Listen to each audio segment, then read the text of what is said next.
चार बातें बड़े ही भाग्यशाली को प्राप्त होती हैं। पहला मनुष्यत्व, दूसरा धर्म श्रवण, तीसरा विशिष्ट श्रद्धा और चौथा संयम पूर्ण परमार्थ। मनुष्य शरीर ये किसी कर्म के फल से नहीं मिला है, भगवान की कृपा से मिला है।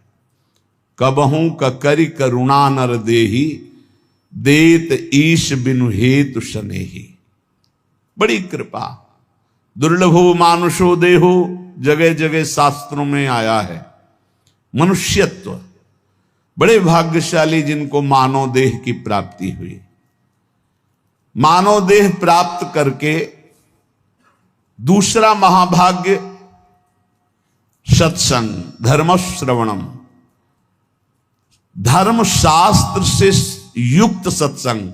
मनमानी एक दक्षिण की वार्ता, एक उत्तर की वार्ता, कोई तुकतान ही नहीं मिल रहा। क्या कहना चाहते समझे में नहीं आता, बताना क्या चाहते हैं।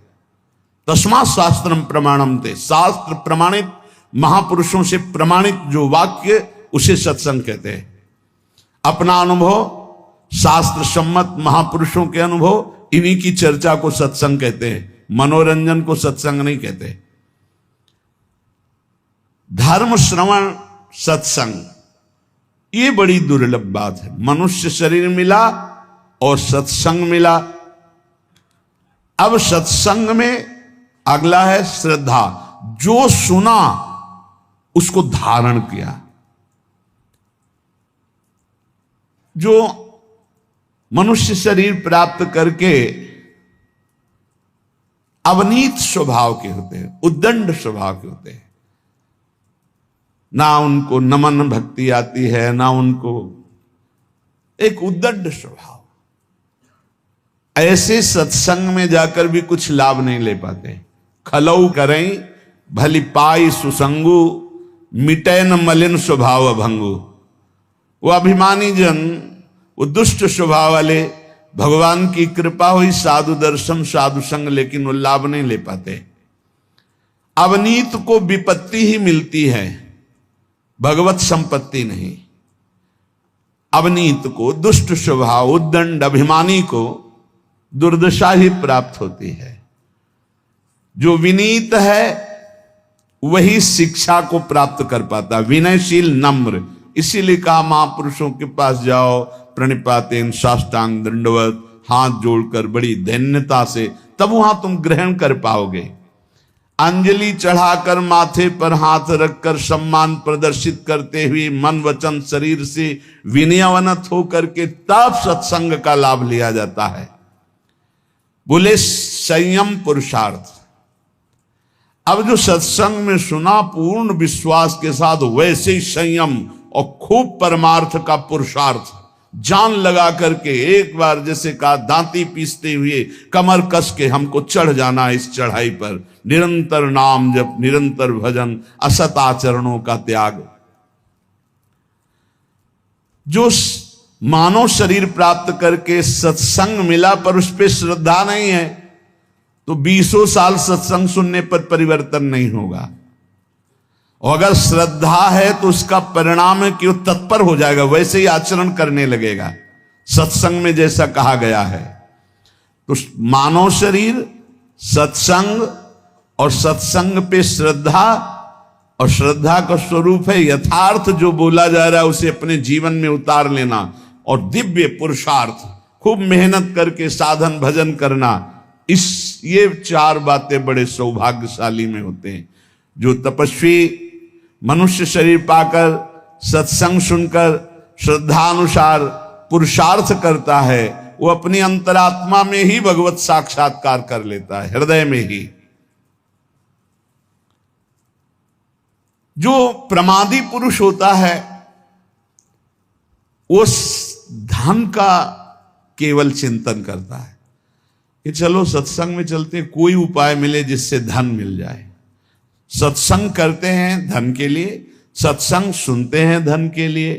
वो प्रमादी पुरुष होता है, प्रमत्त पुरुष होता है। जो अप्रमत्त है वो भगवान की प्राप्ति के कहां जाऊं, कैसे कोई मुझे बता दे, कैसे भगवत प्राप्ति होगी, कैसे मैं काम आदि दोषों पर विजय प्राप्त करके स्वरूप बोध प्राप्त करूं। संसारी मनुष्य अपने प्रिय परिवार के कुटुंबियों के लिए बुरा से बुरा पाप कर्म करता है, और जब मरता है तो अकेले उसको फल भोगना पड़ता है। अकेला दुख, अकेला यहां से जाता है, अकेला दुख भोगता है। कोई भी घर परिवार का नरक में बंटवारा नहीं करता जाके। इसलिए कुटुंब के मोह में फंसकर पाप कर्म ना किया जाए। जो संयम नियम पूर्वक जीवन व्यतीत करता है वही इन भोगों से बच पाता है। नहीं तो एक काम भोग इतना लुभावना है कि बड़े बड़े संयमी पुरुषों का मन आकृष्ट हो जाता है और भ्रष्ट हो जाते हैं। साधक हर समय अंतःकरण की शोध करता रहे कि कहीं काम ने दबाव तो नहीं कर दिया, कहीं क्रोध तो हमारे अंतःकरण पर प्रभाव नहीं कर रहा, कहीं अहंकार तो नहीं छा रहा है। अगर ऐसा है तो संपूर्ण माया अपना प्रभाव दिखा देगी। काम क्रोध अहंकार हृदय में है तो सावधान। जैसे वृक्ष का पत्ता पतझड़ ऋतुकालिक रात्रि समूह के बीत जाने पर पीला होकर गिर जाता है, ऐसे ही तुम्हारी आयु समाप्त होने पर ये शरीर नष्ट हो जाएगा। इसलिए एक क्षण भी पाप कर्म में मत लगाओ। जैसे ओस की बूंद ऐसे पत्ते पर हिलक रही है, बस वो गिरने ही वाली है, ऐसे ही तुम्हारा जीवन नष्ट होने वाला है। इसलिए तुम एक क्षण भी असावधान मत रहो, हर समय नाम जप करो। पता नहीं वो बूंद कब गिर जाए। जैसे पानी का बुलबुला बस फूटने वाला है, जितने सेकंड टिका हुआ है, ऐसे ही तुम्हारा शरीर नष्ट होने वाला है। जितने श्वास टिकी हुई है बस क्या करो। इसलिए तुम एक क्षण भी असावधान न रहो, हर समय राधा राधा कहो। अनेक प्रकार के विघ्नों से युक्त अत्यंत अल्पायु है।